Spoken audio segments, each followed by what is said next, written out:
ಹ್ಮ್ ಸಹಕಾರ ಕ್ಷೇತ್ರದಲ್ಲಿ ಹ್ಮ್ ಒಂದು ದೊಡ್ಡ ಕೆಲಸ ಮಾಡ್ತಿರ್ತಕ್ಕಂಥ ಶ್ರೀಮಾನ್ ವೈ ಎನ್ ಶಂಕರೇಗೌಡರು ಹ್ಮ್ ಹ್ಮ್ ನನ್ನ ಬಳಿ ಬಂದರು. ಹ್ಮ್ ಅವರು ನಾವು ಆತ್ಮೀಯವಾಗಿ ಮಾತನಾಡ್ತಾ, ಹ್ಮ್ ಹ್ಮ್ ಯಾಕೆಂದರೆ ನಾನು ಅವ್ರ ಜೊತೆಯಲ್ಲೇ ಪ್ರಾಥಮಿಕ ಶಿಕ್ಷಣವನ್ನು ಹ್ಮ್ ಶುರು ಮಾಡಿದಂಥವು, ಹ್ಮ್ ಹ್ಮ್ ಹ್ಮ್ ಬಾಲ್ಯದ ಸ್ನೇಹಿತರು. ಹ್ಮ್ ಅವರು ಬಂದು ಈಗೀಗೆ ಎಲ್ಲಿ ಕಟ್ಟೋಣ ಅಂತ ಇದ್ದೀರಿ ಏನು ಅಂತ ಅಂದಾಗ ಹ್ಮ್ ಹ್ಮ್ ನನ್ನದು ಹೀಗೆ ಹಿಂಗೆ ಹ್ಮ್ ಹ್ಮ್ ಇಲ್ಲ ಬೇಡಿ ಹ್ಮ್ ಆ ಜಾಗ ಸೂಕ್ತವಾಗಿದ್ದಲ್ಲ, ಹ್ಮ್ ಹ್ಮ್ ಈ ನಿವೇಶನದಲ್ಲಿ ಕಟ್ಟೋಣ ಅಂತ ಅವರು ಹ್ಮ್ ಹೇಳಿದ್ರು. ನಿಮ್ಮ ಸ್ವಗ್ರಾಮದಲ್ಲಿ ಮತ್ತೆ ನಿಮ್ಮ ಶಾಲೆ ಎದುರುಗಡೆ?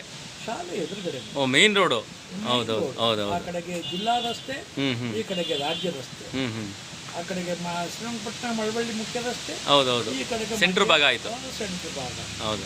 ಆ ಪ್ರದೇಶದಲ್ಲಿ ಹ್ಮ್ ಹ್ಮ್ ಹೀಗೆ ಮಾಡೋಣ ಅಂತ ಹೇಳಿದಾಗ ಹ್ಮ್ ಹ್ಮ್ ನಾನು ಅವ್ರ ಕೈ ಎತ್ತಿ ಮುಗಿದೆ. ಹ್ಮ್ ಹ್ಮ್ ಕಾರಣ ಏನು ಅಂದರೆ ಅದು ಸುಮಾರು 14 ಗುಂಟೆ ಮೇಲಿದೆ ಹ್ಮ್ ಹ್ಮ್ ಹ್ಮ್ ವಿಸ್ತೀರ್ಣ. ಹ್ಮ್ ಹ್ಮ್ ಅದನ್ನು ಕೊಡುವ ಮನಸ್ಸಿದೆಯಲ್ಲ, ಹ್ಮ್ ಹ್ಮ್ ಉದಾರ ಮನಸ್ಸು.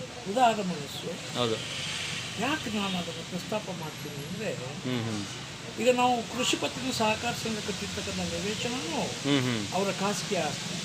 ಹ್ಮ್ ಹ್ಮ್ ಹ್ಮ್ ಆ ಖಾಸಗಿ ಆಸ್ತಿಯನ್ನು ಸಾರ್ವಜನಿಕರ ಕೃಷಿ ಪತ್ತಿನ ಸಹಕಾರ ಸಂಘಕ್ಕೆ ಬರ್ದು ಕೊಟ್ಟಂತ. ಹ್ಮ್ ಹ್ಮ್ ಹ್ಮ್ ಇವತ್ತಿದು ಯಾಚನಹಳ್ಳಿನಲ್ಲಿ ಪಂಚಾಯತಿ ಕಟ್ಟಡ ಇದೆ ಅಂದರೆ ಹೌದು. ಆ ಕಟ್ಟಡದ ನಿವೇಶನ ಕೊಟ್ಟಂತಹವರು ಶಂಕರೇಗೌಡರು. ಅವ್ರ ಕೊಡುಗೆ.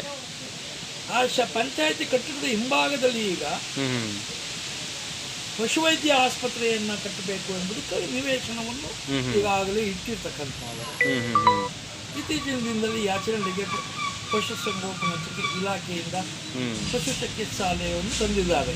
ಹೌದು. ಕುಡಿಯುವ ನೀರಿನ ಘಟಕ ಇರ್ಬೋದು, ಎಲ್ಲ ಅಭಿವೃದ್ಧಿ ಕಾರ್ಯನೂ ಕೂಡ, ರಾಸಾಯನಿಕ ಗೊಬ್ಬರಗಳ ಸರಬರಾಜು ಇರ್ಬೋದು, ಎಲ್ಲ ಬಹುಮುಖವಾದಂಥ ಕಾರ್ಯಚಟುವಟಿಕೆಗಳು ಅವ್ರದ್ದಾಗಿದೆ. ಅವರು ನಮ್ಮಲ್ಲೂ ಸಹ ಧರ್ಮದರ್ಶಿಗಳೇ. ಅವರು ಹೀಗೆ ಅಂದಾಗ ನಮಗೆ ಬಹಳ ಸಂತೋಷ ಆಯಿತು, ಮನಸ್ಸು ತುಂಬಿ ಬಂತು. ಆ ಸನ್ನಿವೇಶದಲ್ಲಿ ಅವರ ಒಂದು ಇದಕ್ಕೆ ಏನು ಆ ಸೇವಾ ಮನಸ್ಸಿಗೆ ನಾವು ತಲೆಬಾಗಿ ಒಂದು ಪದ್ಯನೂ ಸಹ ಬರೆದು ಯಾರಿಗೆ ಶಂಕರೇಗೌಡ ಅವ್ರ ಮೇಲೆ ಒಂದು ಸಾಹಿತ್ಯವಾಗಿ ಒಂದು ಚಿರಸ್ಥಾಯಿಯಾಗಿ ಅದು ಉಳ್ಕೋಬೇಕು ಅನ್ನೋ ಕಾರಣಕ್ಕೆ ಈಗ ಈ ಪ್ರದೇಶದಲ್ಲಿ ಮಂಡ್ಯ ಮತ್ತು ಈ ಮೈಸೂರು ಪ್ರಾಂತ್ಯದಲ್ಲಿ ಕುವೆಂಪು ಜನಜನಿತ ಮನಮನೆಯ ಮಾತು. ಕಾರಣ ಈ ಪ್ರದೇಶದಲ್ಲಿ ಯಥೇಚ್ಛವಾಗಿ ಕುವೆಂಪು ಅವರ ಮಂತ್ರಮಾಂಗಲ್ಯವನ್ನು ಆಚರಿಸುವಂಥ ಪದ್ಧತಿ ಈಗಲೂ ಇದೆ. ನಾನೂ ಸಹ ಪೂರ್ವದಲ್ಲಿ ಈ ಸರಳ ಮಾಂಗಲ್ಯ ಮದುವೆಗಳಿಗೆ ಪುರೋಹಿತಿಗೆ ವಹಿಸ್ತಾ ಇದ್ದೆ. ಅದ ಮಂತ್ರವನ್ನು ಬೋಧಿಸುವಂಥ ಕಾರ್ಯವನ್ನು ಮಾಡ್ತಾ ಇದ್ದೆ. ಸರಿ. ಜೊತೆಗೆ ನಾವು ಬಾಲ್ಯದಿಂದಲೂ ಕುವೆಂಪು ಅವ್ರನ್ನ ಹತ್ತಿರದಿಂದ ಕಂಡಂಥವರು, ಹತ್ತಿರದಿಂದ ನೋಡಿದಂಥ ಅವರ ಶಿಷ್ಯಗಳು. ನೀವು ಒಬ್ರು ಕೂಡ ಗುರುಗಳೇ? ನಾನು ಶಿಷ್ಯ ಅಂದ್ರೆ ಅವ್ರ ಸ್ಟೂಡೆಂಟ್ ಅಲ್ಲ, ನನ್ನ ವಿದ್ಯಾಭ್ಯಾಸ ಎಲ್ಲ ಬೆಂಗಳೂರು. ಆದ್ರೆ ಅವರ ಅಭಿಮಾನದ ಸಾಹಿತ್ಯದಿಂದ ಪ್ರಭಾವಿತನಾದ. ಈಗ ಗುರುಗಳೇ, ಈಗ ಯಾವಾಗ ಅದು ಶಂಕುಸ್ಥಾಪನೆ? ಈಗ ಅದು ಮೈಸೂರು ಜಿಲ್ಲಾಧಿಕಾರಿಗಳಿಗೆ ಅಭಿನಂದನೆಯನ್ನು ಸಲ್ಲಿಸಬೇಕು.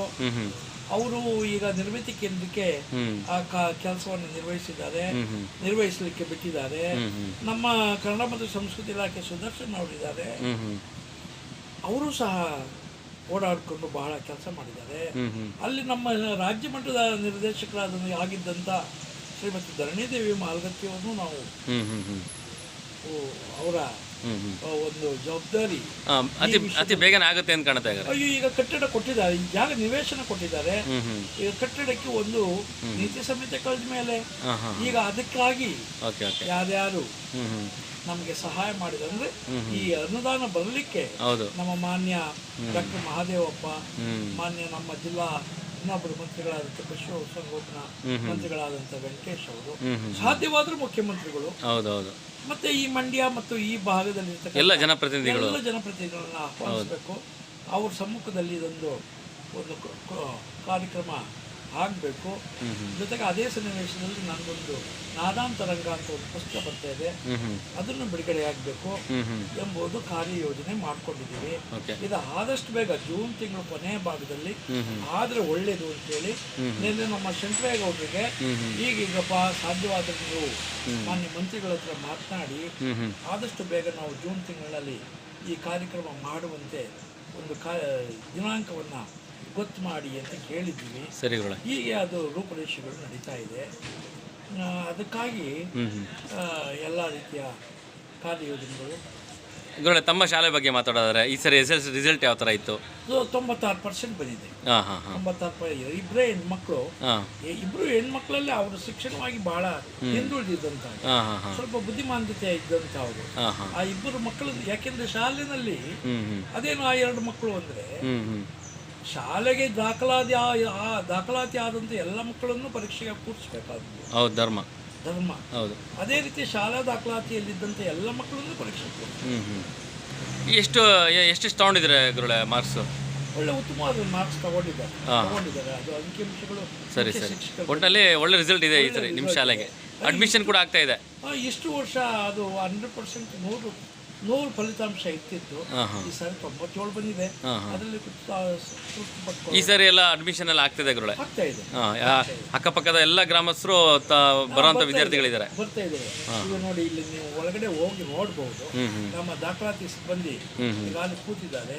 ವಾತ್ಸಲ್ಯ ಆಂಗ್ಲ ಮಾಧ್ಯಮ ಶಾಲಾ, ನಾದಾನಂದ PU ಕಾಲೇಜು, ರಾಮಕೃಷ್ಣ ಸೇವಾ ಕೇಂದ್ರ ಸಂಸ್ಕೃತ ಪಾಠಶಾಲೆ, ಇದು ಪ್ರೌಢಶಾಲೆ, ಸಂಸ್ಕೃತ ಪಾಠಶಾಲೆನೂ ಇದೆ. ಇದು ಈಗಾಗಲೇ ಅಡ್ಮಿಷನ್ಸ್ ನಡೀತಾ ಇದೆ. ಈ ರೀತಿ ಕಾರ್ಯಕ್ರಮಗಳು, ಜೊತೆಗೆ ವೃದ್ಧಾಶ್ರಮ, ಈ ರೀತಿ ಕಾರ್ಯಕ್ರಮಗಳು ನಡೆಸ್ತಾರೆ. ಒಳ್ಳೆಯದಾಗಲಿ ಗುರುಗಳೇ. ಇಷ್ಟೆಲ್ಲ ಸವಿಸ್ವಾದಂತಹ ಒಂದು ವಿಚಾರ ಅಂತ ನನಗೆ ತಿಳಿಸ್ಕೊಟ್ಟಿದ್ದೀರಾ. ನಾನು ನಿಮ್ಮ ನಾಗರಾಜು. ಕುವೆಂಪು ಭವನದಲ್ಲಿ ಮುಖ್ಯವಾಗಿ ಮಾಡಬೇಕಾಗಿರ್ತಕ್ಕಂಥದ್ದು ಚಿತ್ರ ಗ್ಯಾಲರಿ, ಪುಸ್ತಕ ಗ್ಯಾಲರಿ, ಒಂದು ಸೆಮಿನಾರ್ ಹಾಲ್. ಯಾಕೆಂದ್ರೆ ಗ್ರಾಮೀಣ ಪ್ರದೇಶದಲ್ಲಿ ಕುವೆಂಪು ಬಗ್ಗೆ ಯುವಕರಲ್ಲಿ ಒಂದು ಜನಜಾಗೃತಿಯನ್ನು ಉಂಟು ಮಾಡಬೇಕಾದ್ರೆ ಒಂದು ಸೆಮಿನಾರ್ ಹಾಲ್ ಬೇಕಂತ ಹೇಳಿ ಅದಕ್ಕೆ ರೂಪುರೇಷೆಗಳು, ಸಿದ್ಧತೆ, ಇದು ನಕಾಶೆ ರೆಡಿ ಮಾಡಿದ್ದಾರೆ.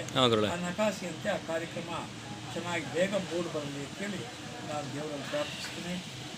ಅದು ಬೇಗ ಆ ಒಂದು ಸ್ಪಷ್ಟ ಚಿತ್ರಣ ಈ ಜೂನ್ ತಿಂಗಳಿನಲ್ಲಿ ಕಾರ್ಯಾರಂಭ ಆಗುವುದು ಒಳಿತು ಎಂಬುದು ನನ್ನ ಆಸೆ. ಒಳ್ಳೆಯದಾಗಲಿ ಗುರುಗಳೇ. ನಾನು ಕೂಡ ಆಶಿಸ್ತೀನಿ ತಮ್ಮ ಒಂದು ಕನಸು ನನಸಾಗುತ್ತೆ, ಆಗಿದೆ ಕೂಡ. ಎಷ್ಟೋ ವರ್ಷಗಳ ಕನಸು ಇವತ್ತು ನನಸಾಗ್ತಾ ಇದೆ. ಎಲ್ಲರೂ ಕೂಡ ನಾವು ಅಭಿನಂದಿಸೋಣ. ನಮಸ್ಕಾರ ಗುರುಗಳೇ.